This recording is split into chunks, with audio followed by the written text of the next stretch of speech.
the Democratic Party should be for cutting wasteful spending. That goes back to FDR. Obviously, Al Gore was for cutting wasteful spending. Why should we not be for cutting wasteful spending? The second thing is the Democratic Party should recognize that someone who puts rockets in space to the average person is going to be a lot cooler than most politicians. Hey, James, our guest is a very influential member of the House of Representatives, Democrat Ro Khanna from California. Congressman, thanks for joining us. I saw the other day that you expressed some optimism about the Elon Musk, Vivek Ramaswamy, whatever it's supposed to be, to cut $2 trillion out of the federal government and make it more efficient. There have been lots of efforts like this in the past, and the only one that really worked, and on a much smaller basis, was Al Gore back in 1993 and 94. Why do you think this one's going to work? Well, let me start with two broader points. One, okay. The Democratic Party should be for cutting wasteful spending. That goes back to FDR. Obviously, Al Gore was for cutting wasteful spending. Why should we not be for cutting wasteful spending? The second thing is the Democratic Party should recognize that someone who puts rockets in space to the average person is going to be a lot cooler than most politicians. And so just attacking someone unconditionally is not smart. That said, what we should be saying very clearly is we're not going to do a dollar of cuts in Social Security, on Medicare, on the CFPB.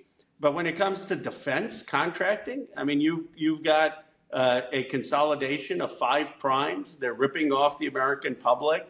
You had 40 or so defense contractors in the 1990s when President Clinton was there, and now you've got 5 primes. And if Elon Musk can come up with an idea of disrupting those 5 primes like he did with SpaceX, then why shouldn't we be open to that? Oh, I can understand that. You mentioned Medicare and Social Security, but it's clear what they're going after because they've said it and Russell Voigt has said it. They're going after Medicaid, big time. Not Medicare, but Medicaid. Huge cuts in Medicaid, huge cuts in SNAP or food stamps, eliminate departments. They're going to do a lot more of that than whatever little stuff they do in defense. Don't you think, Congressman? Well, we got to be opposed with all our fiber of our being to cutting Medicaid, to cutting food stamps, to cutting programs for the working class and call them out on it. But I think what we need to say is there is a lot of waste in government, not only at the Department of Defense. The IT systems are broken. The idea that the average person looks at the bureaucracy and says, okay, you can't have some reorganization that are going to make things more effective. Why shouldn't we at least be open to that without a dime of cuts on things that are going to help middle class and working people? Well, no, you're absolutely right. There is a lot of waste in defense, but every time you try to close a base, the congressman seems to think that's not a good use of cutting waste. And it's the same with weapons system. And we've been through this a lot. I'm sure you can cut a little bit, but you don't really think that the bulk of whatever cut, they've talked about $2 trillion over 10 years. Don't you agree that from their purpose, not point of view, not yours, that they're going to mainly aim at programs that help and would, if cut, hurt the working poor? Yes, I think that they have that agenda as part of it. And on that agenda, we'll oppose them and oppose them strongly. It's why I'm not going to join the Doge caucus because I'm not going to join that caucus to give any credibility to cutting Social Security or Medicare or Medicaid or programs that help people. But I think that the Democrats should be open to conversation about how do we make government more competitive. Look, 70% of Americans believe that we need radical economic transformation, but only 20% of people trust government to do that. We have got to figure out how do we restore people's trust in government. Part of it is getting the big money out of politics, and you don't need billionaires in government in terms of buying their seats, and we can talk about that. But part of it is saying we're open to having more effective government. Well, that's a very good point, but Elon Musk and Ramaswamy seem to surround themselves with nothing but billionaires. I guess I would ask, do you want to have an all billionaire cast in charge of this? But James may have a more insightful question. Well, I don't have an insightful question, but if somebody comes up to you, Congressman, and said, "Look, they want to get rid of the Department of Education. Why should I give a shit? I don't. We had 200 years of education in this country before we even had a Department of Education. Isn't that some kind of a money pit in Washington? Can't we be more efficient? Can't we slough some of this off to other agencies? What's your opinion on that?" Well, I'd say, do you have a kid who may have special needs or disabled or know anyone who does? Because you get rid of the Department of Education, you're going to hurt any education for kids who have autism or special needs. I'd say, do you have districts in your area that get funding from Title I? Basically, middle class, low income districts, even some middle class districts get Title I funding because those teachers aren't going to get the funding they need. You're not going to get the classrooms that you need, the teacher student ratios you need. Or did you, like me, take out loans to get higher education? Because if you get rid of the Department of Education, your kids aren't going to be able to get loans for whether they want to go to trade school or whether they want to go to college. So, Congressman, you said something that I'm actually, in a sense, I agree with you. The money in politics, the big money in politics. By my calculations, the Democrats burned through $3 billion. All right. The Harris campaign itself is going to clock in at $1.5 billion or better. Future Forward is going to clock in at $1 billion. I know other allied things are easy, 500 million. I mean, 3 billion is a four number. That's our party. That's just us. So, I mean, we always say we got to do something about big money in politics. Okay, we got to do something about big money in politics. Is there anything plausible that we can do about big money in politics other than give a speech? Yeah, look at what Maine did. Maine passed by 70% regulations on millionaires and billionaires giving money to super PACs. You could give, if you're Alex Soros or Bill Gates, you can give me $3,300 in election cycle. But you can't give me 50 million, but they can give 50 million to a super PAC. So what Maine said is you can't give more money to super PACs than you're giving to individual candidates. It passed with 70% of the vote. Democratic Party should be running that ballot initiative in every state to say, are you for regulating money to super PACs? And by the way, let it go up to the Supreme Court, because the Supreme Court has said money is speech, but they haven't said you can't have contribution limits. That's something very concrete that we could get behind. Arizona did it too. Right, Arizona did a disclosure, and Right. it passed by Right. 73%. Right. So I don't want to look back too much. I want to look back a little bit on the Harris campaign. And this is one of the things that I think that I agree with Senator Sanders on. And why didn't we run more on the minimum wage and raising taxes on incomes above $400,000 a year? Why wasn't that central to our message? I had a meeting with Sanders, and I said Carville's out there saying nice things about you. Yes. I heard your clip, but it's something that every Democrat could get behind, whether you're Bernie, whether you're Warren, whether you're Michael Bennet, whether you're Joe Manchin. And Right. it polls at 78%. So, Okay. because people say, okay, Khanna, you got an unpopular position on certain things, and I do on a few things, but on minimum wage Right. increasing, I mean, come on. Right. America needs a raise. So we disattach from young males, particularly young males of color, whatever a phrase I hate, but I'll use it because it's become common language. And we said, look, people need a raise. Oh, let's raise incomes on over $400,000 a year and take that money and put it in a first-time home buyer's mortgage relief fund. Where people say, these guys are trying to help me. I just said, you tell Senator Sanders and all the people in the progressive caucus or whatever I'll tell you, I'm gonna give you the reason we didn't. We had too many goddamn lobbyists in the campaign. The Democrats should say no campaign can have anybody that is a lobbyist for somebody else giving strategic advice. That is my one thing I take away from this campaign. I appreciate it. Someone mentioned that you probably know more since you ran Clinton's campaign. That they said that if Mark Cuban had said the same things he did about Lena Khan, He said the next day Clinton would have come up and given a speech. And he said, Mark Cuban's a friend of mine. Mark Cuban's a great, brilliant entrepreneur. I'm going to need some of Mark Cuban's money in this campaign. But let me tell you, no billionaire is ever going to come between me and the American people or tell me what to do.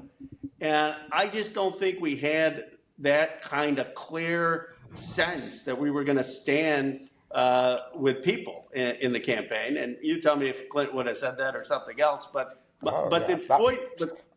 the point, one of the other points, which is, I'm going to Milwaukee, Wisconsin. There's a guy there, Chancey. He was on the New York Times podcast, 43-year-old, happens to be African American. He worked in Master Lock. In 2012, Obama goes to Milwaukee and he shakes Obama's hand, and Obama says manufacturing is back. In 2022, Master Lock leaves. His 300 jobs are eliminated. The guy's now making not $30, but $20, and he's paying child support in addition to doing this. He's driving a truck to deliver pills instead. Can't get a manufacturing job, and he chooses not to vote. Now, his podcast was national news, and no one reached out to him. My question is this: if you're Chancey and you see the Democratic convention, or you're a steel worker, or you're an auto worker, and you see all this dancing around, all these concerts, all of the hoopla, do you really think the Democratic Party gives two craps about you or is going to fight for you? I don't think so. And I think it was a horribly run convention, where we needed to actually have people like Chancey there and people who are going to feel, so people feel seen and heard than not. Yeah, I just in defense of Mark Cuban. Okay, if we would have come out for increasing minimum wage and raising tax over $400,000, he would have still been against Trump. I will defend him to the nth degree. No, I agree with that. Okay. I like Mark. Yeah, all I'm saying is we could have done that, which is it's 78% popular. All right, if we some of the difficult things we talk about are some of the things that people may disagree on or have a different view. All right, that's some. But the low-hanging fruit is hitting us in the mouth, and we won't chew on it. That's what drives me nuts. And AMLO, AMLO in Mexico did it, right? They went from $4.65 a day under AMLO to $14 a day. Obviously, and you know what they didn't do? It didn't cost them jobs. There's 1,000 surveys about when they raise it. And it doesn't cost. The job loss is almost, you can't even measure. And you know what? If you go to these places, I'm just on this high horse, and they say, well, only X number of people make the minimum wage. Yeah, there's X million people that make $4 or $5 above it. So if they'll pay you $12 an hour because they're getting a premium over that. Well, if you move it to $12, they're going to pay you $16 or $17. Totally agree. Shit, that's a lot of money for people. Totally agree. One of the other ideas, Ed, I don't know what you think. You go tell the Progressive Caucus I'm 1,000,000% behind them on this. Well, I think the economic stuff you probably agree with a lot of the. I do. A lot of it I agree with. I totally do. Go ahead, Albert. Congressman, I agree. I think it should have been a much more populist campaign, and I think some other Democrats have been too woke. Not Harris, by the way, but I think the biggest problem of all was Joe Biden. If Joe Biden had not run in 2024, if he had stepped aside in 2023, as people thought he was going to 4 years ago, I think it might have been a different outcome. Tell me if you think that makes any sense. Well, look, you guys were saying this. I defended Biden. You had said he shouldn't run, not going to run. Hard to argue that what ended up happening was the best case. I mean, so obviously, if he wasn't going to run, it would have been better if we had 2 years. Partly American people keep saying, oh, in England they have 6 weeks elections, but we're not England. Like in our country, we want to kick the tires and really have someone earn it. Right. And I think it gave Trump an advantage that for the American people saw for 2 years. He's fighting all these lawsuits, fighting all this stuff, struggling to survive. People like they like a fighter. So I think that did hurt the party that we didn't have that window.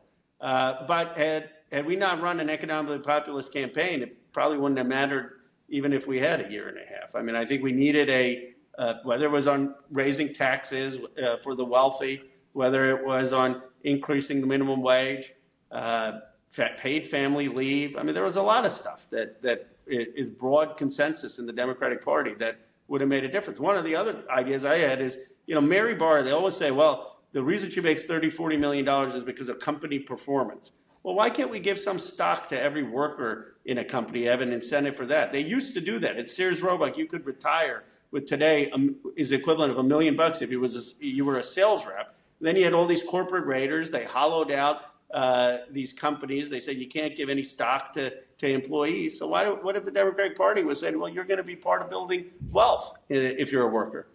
By the way, just up and Al can attest to this. That was a Russell Long. Russell ESOPs. He was very big. 50 years ago. We need to go back to ESOPs, employee stock option plan. Right. All right.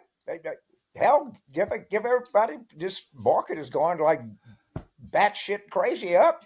James, we're old timers. We remember that. Congressman Khanna was in grade school when Russell Long was in there. He was big for those ESOPs. But he loved those ESOPs. Congressman, let me ask you this. I think you were maybe still. Are you still on the Oversight Committee? I am. AOC is running for ranking member. Are you for her? I am. Me too. Yeah, me too. I'll tell you why you should be for her, regardless of whether you share all her politics.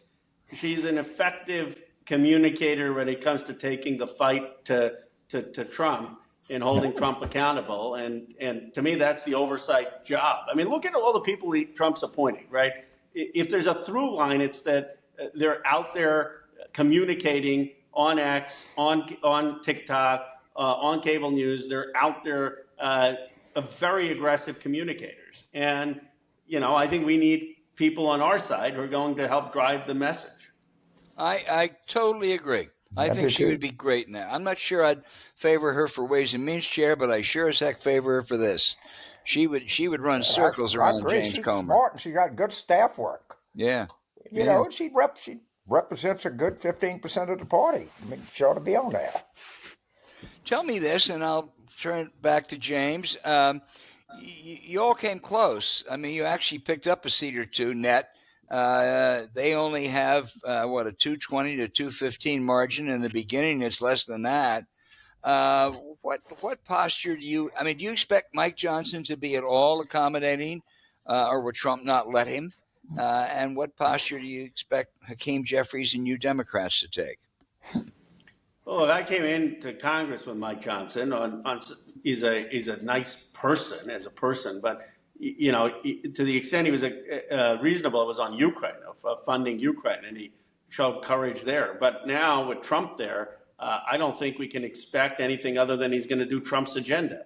And Hakeem Jeffries, in my view, has done a terrific job. I mean, you can't blame him for the fact that we only picked up one seat. I mean, we were underperforming on the top of the ticket by 10 points in some of these states. So I am confident he's going to have a plan and we will have a plan to take back the House in 2026. But it's going to be hard fought. It's not going to be one of these 2018 or, 2006 where you pick up 30, 40 seats. I mean, the country is too divided for that. We've got to really target the districts and unify behind Hakeem. And he's going to be strong in opposing these cuts. I mean, my view of it should be pretty simple. We've got the record inequality in this country right now. Wealth's piling up in my district. A lot of people have been left out. And every policy Trump's going to have is going to be betraying the working and middle class that he fought for, and we should highlight that.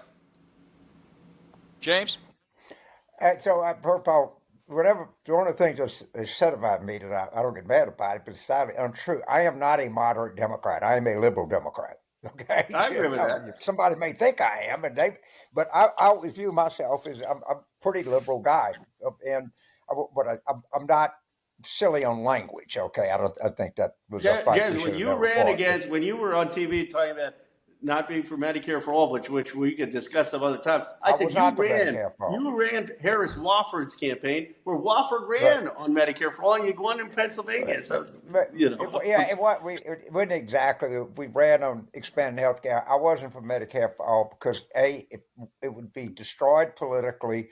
B, there's millions of people, particularly in unions, that have first-class medical plans that I agree with would not have exempting had. unions. If we were starting all over, I would be for it. But my Okay, point is, I think there are three wings of the Democratic Party. There's kind of, in my view, I mean, loosely, there's the status quo wing, let's just tinker around. There's the economic populist wing, and then there's the left on a lot of other stuff wing. And I think the economic populist wing is how we win back the country. I agree. And just to be clear, if I was starting all over, I would have Medicare for all. But you don't get to start all over. But that's not a discussion I want to have with you. How Democrats? Are we going to do something to improve our whole communications effort? Are we talking about that in the caucus? How Hakeem and the caucus and different people that we can strategically put people out on TV, doing op-ed pieces, communicating. Is there some kind of consensus that we need a communication strategy among House members, and people get behind that?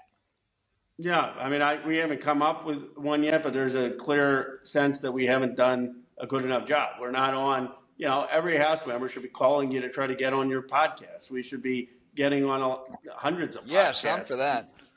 No, I mean, I'm just saying right. we've got to, because you energize your own base also. I mean, and before this, I did Hugh Hewitt's podcast. I mean, what harm is there to being out there communicating your message aggressively? Right. I think we should be going on Fox News. I mean, I disagree with people who say, "Oh, we can't go on Fox News." I agree. And if they get a plan, let me know. And there's other I think we got to go. Okay, well, I can't thank you so much, Ro. We love having you on the show. We have some minor disagreements, but that's okay. A lot more agreements than disagreements, though. Look, James, here's where I think that what you did, and I know Al, that you ran one of the most popular in '92. Clinton ran as the populist, and I think people forget that. They remember all the other stuff. You ran wanting to tax millionaires more. You ran on expanding health care. You said, now I was much more in the Robert Reich wing than the Rubin wing. But the point is, Democrats win when we talk about health care, when we talk about the economy, when we talk about economic populism. Our plan was putting people first. What a radical idea. Yeah. And so I'll tell you something, Ro Khanna, we hope you come back again often because you are a terrific guest.